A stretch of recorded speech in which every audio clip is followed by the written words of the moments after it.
everyone, and welcome back to my channel. We are going through every single book that I've read in July, my thoughts, my ratings, if I recommend it, it's all here. I feel like this was a really good reading month for me considering that I just got out of a slump. I have a lot of 5 stars. I did only read 6 books this month, but like I said, a lot of them were 5 stars. How am I already out of breath? I think I'm gonna go to Barnes today. I don't know why I felt the need to share that with you, but I did. Starting off the month, I read Never Lie by Frida McFadden. This book is about this married couple who is looking for a new house, and they stumble upon this house that was owned by a psychiatrist. While they are visiting the house and looking around to see if they want to buy it, a snowstorm hits. They end up trapped in the house because they are snowed in. While they're staying there, our main girl character, honestly forgot the name. I'll put it on the screen, but I'm really bad at remembering names. She goes sneaking around the house and she finds these cassette tapes. The psychiatrist used to record her sessions with her patients. And so she's listening to these tapes while odd things are happening around the house, and you're trying to uncover many secrets.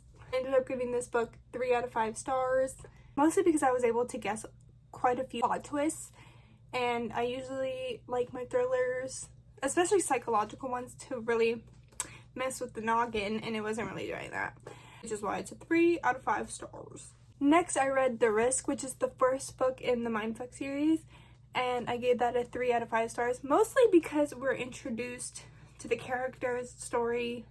It's not really like plot heavy yet. We do get some of the main plot, which basically this girl, she is, again, don't remember names, but she is a serial killer and she is killing off these men, and the guy she's interested in that she meets at a bar, was it a bar? I don't know. She meets this man. This man is a FBI agent profiler who is actually on the case for the murders that she's committing. But he doesn't know that he's hunting her down. It's their romance, and that's all I have so far because I only read the first book. Next, I love this book so much. This is Haunting Adeline, which is the second book in the Cat and Mouse duet. It's by H.C. Carlton. I love this duet with everything in me. I still need to read Satan's Affair, which technically I guess you're supposed to read before Haunting and Hunting Adeline, but I'm reading it after. I don't think it really matters. Does it? I didn't find out about it until I was halfway through this book, so do with that information what you will. I don't really want to go too much into what this book is about, but it kind of spoils the ending of Haunting Adeline. Just know that this series, this duet, is absolutely amazing. Check trigger warnings, content warnings, because it is very dark, especially in the second book. There's a lot of content in it. I cried during this book because of some scenes that happened, but I gave this 5 out of 5 stars. Amazing. The whole duet is 5 out of 5 stars for me. Just freaking read it. Oh, well, as soon as I was talking about how much I love it, I just chucked it. Then after that book, I really needed a light, fluffy, cute romance, which is where this book came in. This is When in Rome by Sarah Adams. She's the author of The Cheat Sheet. Basically, our main character is Amelia, who goes by Ray Rose because she is a pop star, and she one day has an epiphany and she's watching When in Rome that stars Audrey Hepburn. So it's called Roman Holiday. The name of the book is When in Rome. I'm the biggest idiot. Let me start over. Basically, our main character, Amelia Rose, which goes by Ray Rose on stage, because that's her stage name, has an epiphany when she's watching her favorite movie, Roman Holiday, because she's really obsessed with Audrey Hepburn, and she feels like she needs to run off to Rome, and the closest Rome to her is Rome, Kentucky. While she's in Rome, Kentucky, her car breaks down in front of Noah's house. That's his name, right? That's his name. In front of Noah's house, Noah comes out and tries to help her, and she's all kind of out of sorts because she's a pop star. She's not in with society, I guess. So she's learning how to do things for herself, and Noah's helping her along, but he makes it very clear that nothing can happen between them two because she's a pop star, she's leaving soon, and he doesn't want to get caught up, especially because his past trauma, which you will find out if you read the book. Perfect what I needed, a good palate cleanser after reading Haunting Adeline. This is why it's another 5 out of 5 stars for me. Oh my god, why am I out of breath right now? Probably because my, like, actual, not my ceiling fan, but my other fan that, like, plugs in, it's off right now. And it's freaking hot in my room, and I'm, like, out of breath.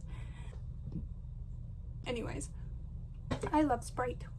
Next book I read was Twisted Love by Anna Huang. This is the first book in the Twisted series. Basically have a main character guy named Alex, and our main character girl is Ava.